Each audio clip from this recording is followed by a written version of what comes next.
Hey, it's me, Albini, and welcome back to my YouTube channel. Today we're talking about Red Purple Uta. Yep, I've been getting comments about the deck list and things like that from my last video. Put it on the screen. And I'm here to present not just one deck list, or at least the one I played, but a couple other options. And I'm also going to talk about what I'd like to call the blueprint of Red Purple Uta, or at least what you should be playing, and then you can kind of build your own thing around it. So with that being said, stay tuned throughout the whole video, please, because I'm going to put 2 extra deck lists throughout the video. They're going to be screenshots that's going to pop up on screen, and you're going to have an opportunity to get them. Also, like, comment, and subscribe, and let's get straight into this deck list. We're going to start off with Uta. Yes, I'm going to read these card effects because some people don't care to read their own card effects. I come from the game of Yu-Gi-Oh! So yeah, I don't read cards, so I'm going to assume you don't read, so I'm going to read them to you. When attacking, you may trash one film type card from your hand. Give up to one of your opponent's characters minus 2,000 power until the end of this turn. Then add one Dawn from your Dawn deck as rested. So yeah, this first part of the effect, the cost, trash. Know your place, trash. You literally have to trash a film type card, so it can't be any card, and it has to be film. So yeah, the only good thing about that part of the effect is that there are at least 2 cards in the film archetype that can actually grab cards directly from the trash. So that's pretty good. Give it to one of your opponent's characters minus 2,000 power. That's the red part of the effect. And then you have the ramping part, which is the purple part of the effect. This comes really well if you're going to make like a heavy removal build version of Uta, which the first part is really good. But then you also have the ramp part, which will also let you get to your top end faster. So with that being said, we're going to move on to the cards. All right, we're going to start off with the main key points of the deck, aka what I'd like to call the blueprint. Guilt of Sorrow, 100%. You have to play this card. It has counter, so you can use it obviously to defend yourself. And his effect is what's really good, and it literally helps cycle cards from the trash with Uta's ability. So on play, Dawn -1. If your leader has the film type, add up to 2 cost 4 or lower film type characters from your trash to your hand. Which in my build, I'm playing a lot of 2Ks, and all those 2Ks can be picked up by Guilt of Sorrow. So it's really good that you can maybe counter out early in the game with the 2K, so you don't have to feel bad, oh, I lost my 2K off of a 5K swing. No, because maybe on turn 3 or 4, you can play down Guilt of Sorrow, -1, and then literally get it back. And his effect with that -1 won't really matter if you use Uta's effect in that same turn. Instead of you actually plussing or minus, you will actually break even with the effect, as well as get cards back from your trash, able to defend yourself, or do other things. So on to the next key cards in the deck. We have Buena Fiesta, which is our 2K Searcher. Look at the top 5 cards of your deck, reveal one film type card other than Buena Fiesta, and add it to your hand. Then put the rest on the bottom in any order. So yeah, this is our standard 1-cost Searcher, except for it's a 2K counter, which is key with Guilt of Sorrow, because that means you can get it back. As well as trash it with Uta's effect if need be. On to Red Monkey D. Luffy Searcher. It's a 1K counter. It has 3,000 power. On play, look at the top 3 cards of the deck. Reveal up to 1 film type card, add it to your hand, then place the rest on the bottom in any order. Trigger, activate this character's effect. So, with the trigger, obviously, you activate the ability. Since you would have triggered it, you still have to trash the card. This card does not go to your hand. Just letting you know. On play, look at the top 3 cards is weaker than Guilt of Sorrow. Not Guilt of Sorrow. Weaker than Buena Fiesta's. But Luffy can actually search himself and Buena Fiesta, while Buena Fiesta can grab any other film card other than himself. So you can play it at 4 and 4. I personally play it at 3 for the sole fact that he only searches the top 3 cards. And I've come into situations where I had a whole bunch in my hand and I really couldn't do anything. But there's argument for 3, there's argument for 4.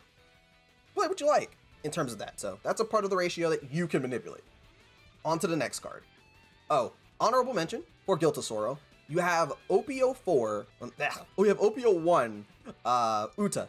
So on play, it can add 1 red, let me get that right, 1 red character. So that means you could grab your Luffy Searchers, or your Beppos, or your, pretty much, it doesn't even have to be film. You can grab any red character, so even your Rush Zoros and things like that.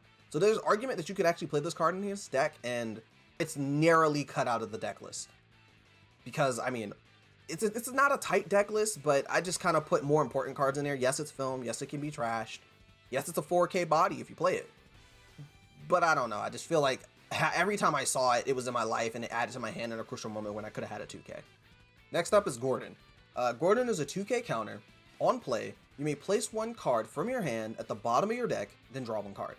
So this is a hand filtering, so when you get to the point where you have no counters in hand, or you have a bunch of bricks or cards that are useless, you can literally just play down Gordon for 2, put it on the bottom, and he's a 3k body, so you can just slap 2 Dawn on him on the next turn and maybe swing. So he's pretty useful, really good, also film, so you can trash him, grab him back with Gil Tesoro, grab him back with Uta. You know the drill by now. We're playing 4 Beppo, which Beppo, if you read the effect, Nico Robin, 2k counter, when attacking, Dawn X1, KO up to one of your opponent's characters with a power of 2,000 or less. I'm also playing Saga. Saga's ability, he's also 2k, so let's get to that first. 2k counter. 4 cost, 5,000 power, so he's a relatively decent attacker. Dawn X1, when attacking, this character gains plus 1,000 until the start of your next turn. Then, at the end of this turn, trash one of your film type characters. So, first off, I'm only playing this at 3. I couldn't find space for it for 2 for me, but you could probably figure it out. Your brain's probably way better than mine. But this effect is really solid. You put 1 Dawn on him, he swings for 7, and at the end of his turn, you have to trash a film card, which is bad, but also you can grab it up Gil Tesoro, grab back with Uta, you know the drill. But in this case, he actually will have to trash himself if at the end of the turn you don't have another card to trash. Now, I haven't tested if it can be trashed from hand or field, but I have been in a situation where I had to trash this character because it was the only other character on the field. So be mindful of that when using his effect. As well as the main time I used it was when I needed to get a, I don't know, Buena Fiesta off the field. So I'd play it down on the next turn, swing with it, trash it, then follow it with like a Gil Tesoro on the next turn to get the Buena Fiesta back. And we're going over to another GOAT of the deck, Shiraya. Shiraya is a 3 cost, 4k, 1k counter, blocker. When attacking or blocking, once per turn, this character's base power becomes the same power of your opponent's leader. This is a really strong effect. The only issue with this character is its cost is so low. Every time you go up against Gecko Moria, Absalom's killing this turn. It's getting removed easy, it's getting bounced, it's getting rested. The cost is so low, this card will not stay on the board to save my life. But it is film, so I actually play it only at 2. You can definitely find a place for it or a reason to play it at 4, but me, I'm only playing it at 2. It's a really good card though. Next up and last of our film characters is Shanks. 10 cost, big body Shanks. This thing clears everything in the game that can be KO'd by card effects, especially alongside with Uta. Meaning if you swing with Uta, trash a film card, you can target 10 Mom, which I believe is 12k. You can target 10 drop Kaido, which is 12k. You can target Monkey D. Luffy, the 10 cost, which is 11k. And basically bring them down to 10k or less and literally just play Shanks and KO it. Gecko Moria's 9 cost, Doflamingo's 10 cost. You can basically take out any boss monster in the game in combination with Uta. So this card's really good. It's also 4 Emperors, Redhead Pirates, and film. So you can also trash it if it's in your hand and it's dead. So with that being said, since I do have multiple searchers that can actually search for it, I'm only playing it at 3. This is definitely probably something I need to figure out personally, because there's been a lot of situations where I didn't have it in hand and I wish I had it, or I had my other 10 cost in hand and I wish I had it. But yeah, I'm not sure. You could definitely play it at 4 because you can trash it. I'm thinking of maybe changing that later, but this is where I'm at right now currently. Oh, and on to our last film card, Azure Dragon Stomping Flowing Water. This card right here has won me games. This card right here has removed mad cards off the board. In combination with Uta, this thing for 3 Dawn is getting rid of 7Ks. It's honestly ridiculous. I like to call it mini jet pistol, but you know, that's not the point. It's really good. On activate main, up to one of your opponent's characters with 5,000 power or less, KO it. Trigger, KO up to one of your opponent's characters with 4,000 power or less. Yeah. Last honorable mention, I guess, for the film characters for me is Zephyr. 7 cost, 7,000 power, on play, -1 Dawn, nullify an ability from up to one of your opponent's face-up characters this turn. Then, if it's 5,000 power or less, KO it. That means if Uta swings, give minus power to a 7k character, so it'll be at 5k, play down Zephyr, Zephyr can get rid of it. So yeah, that's really good. This card can also KO Brosolino, by the way. Nullify his abilities, blow him up. Enough said. My only issue with it is I can't rely on that reliably, because if my opponent plays Gecko Moria playback Borsellino, and whatever else, they're going to blow up something probably, or just set up such a wall that I have to play Shanks to get rid of Gecko Moria, or I have to play down Zephyr to get rid of Borsellino. And by then, they probably already have another blocker. Definitely a good card, though. There's a place for it. I can't figure it out. On to our non-film cards. We're going to start with Searcher Nami, standard Searcher. This is Nami. We all know it. Look at the top 5 cards of the deck. Reveal one Straw Hat type card other than Nami. Then put the rest on the bottom. Good Searcher. I do play a lot of Straw Hat cards. Therefore, I'm only playing it at 2 because I don't want to run into it, as it's not a film card. Next up, you know it. You guessed it. I'm playing red. Is Roanoa Zoro. Rusher, 3 cost, 5,000 power. Rusher. Supernovas. Straw Hat Crew. Get it done immediately. I'm only playing it at 3 because, yet again, I want to see it, but it's not a film card. Next up, I'm playing 4 copies of Sanji from the starter deck 10. 6 cost, 6,000 power, counter, strike. On play, if your opponent's character is 5,000 power or more, this character gains rush. So this is another rush option along with Zoro. But the only reason why I'm playing more is because I think that the fact that it has counter is really, really good for me. As a lot of these cards I'm either trashing because of Uto's effect, or they don't have counter for some reason. AKA my big bodies in the deck. But yes, this Sanji can also get searched by Nami, and yeah, it's really good.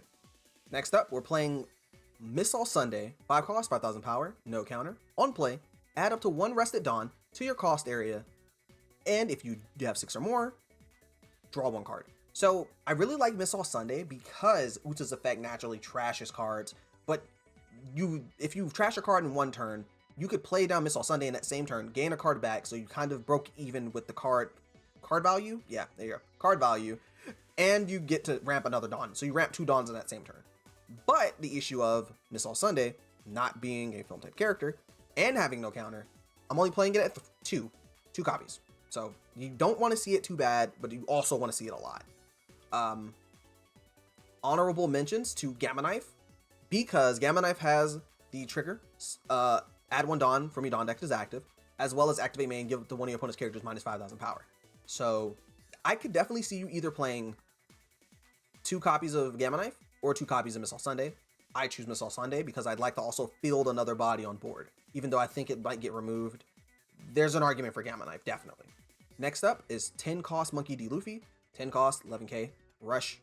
Once per turn, after your opponent activates blocker, KO up to one of your opponent's characters with 8,000 power or less, which means Uta can actually swing into something, drop the power of it from 10k to 8k, and literally put it in a situation where Luffy can just KO it for free.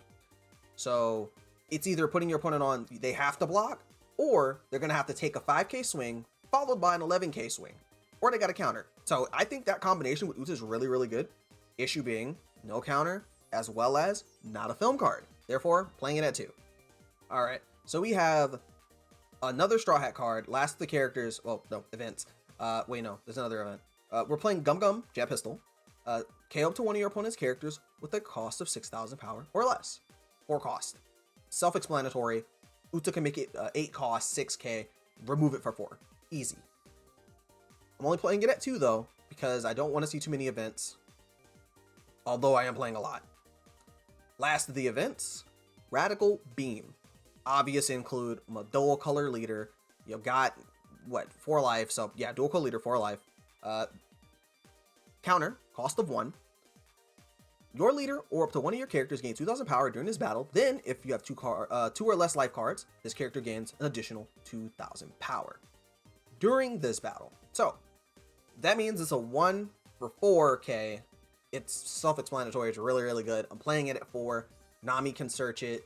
It's honestly, I think this has saved me a lot more than, you know, anything else in his deck besides Guild of Sorrow. So this would probably be the 2nd highest MVP in my opinion. But yeah. So this is this full list right here. This is what I'm playing, and I consider, I guess, the list that I'm comfortable with. So here you go. An honorable mention that Fire Fist is a really good card in this deck, especially with Uta dropping the power and things, and me playing a solid amount of events that I might get away with playing maybe like 1 or 2, maybe 3 Fire Fists. But yeah, so Fire Fist is a good option as well. But here's that list. All right, that means the second version is going to be at the very end as I talk more about these cards. So the reason why I chose the top end of Monkey D. Luffy and Shanks, I'm not playing them at 4 because I don't want to see too many, and if I did play one at 4, it would be Shanks because I can trash it. Shanks can actually get rid of every boss monster as stated before, but specifically when my opponent plays down Gecko Moria and they play down whatever else they want to play from their trash, I would easily drop down Shanks. It hasn't worked out too well, but the times where it did work out, where I just played it, got rid of it, they had to play another Gecko Moria, and then I had probably another Shanks at that time. But the issue with that being is that Shanks is going to take your full Dawn turn for 10 and only KO one thing. That's a bit of an issue. So, I prefer the Luffy, but the reason why I'm not playing more copies of the Luffy over Shanks is because of the fact that he's not filmed. But being able to put Luffy on board, swing early, which means you'll probably be at 10 Dawn before your opponent's even at like 9. Well, not 9.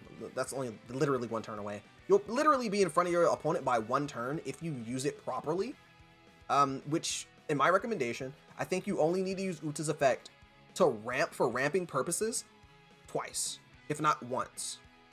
You only need to use it once. If you see Miss All Sunday and you put yourself on an even curve, you're good. As long as you ramp to Dawn, essentially gaining 1 turn's worth of Dawn, I think you've used the effect effectively, and you should only use the effect after that point to use it specifically to drop the power to put something within range of being KO'd.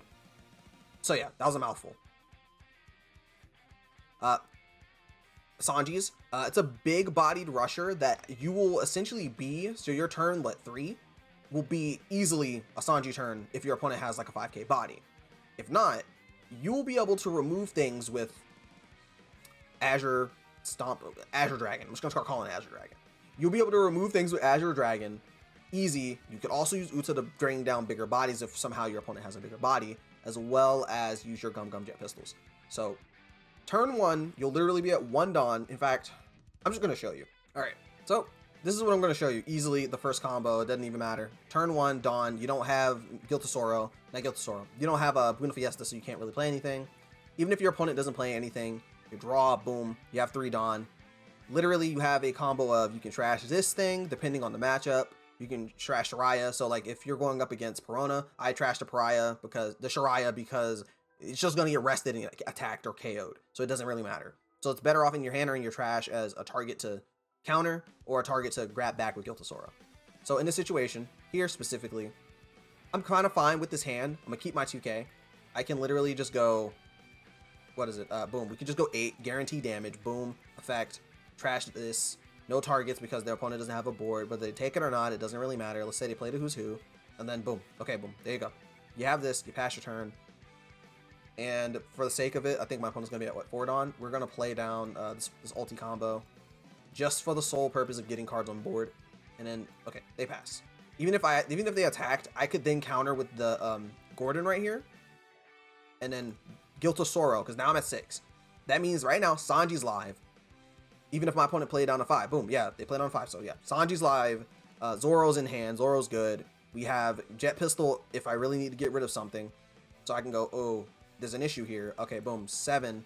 On this turn, I might not use the ability because I already know my target and what I'm going to KO because it's already within range, so there's no point in me trashing the extra card. No effect, and then you would easily be able to remove 1 card. So the removal in the deck is very balanced, I think, in the version I showed you. In the the first version I showed you as a screenshot, that would be the removal version where you're trying to keep the board clear until you can drop down your big bodies. In this version, you don't. You just kind of play through and you have like kind of a mix between heavy removal, as well as heavy ramp.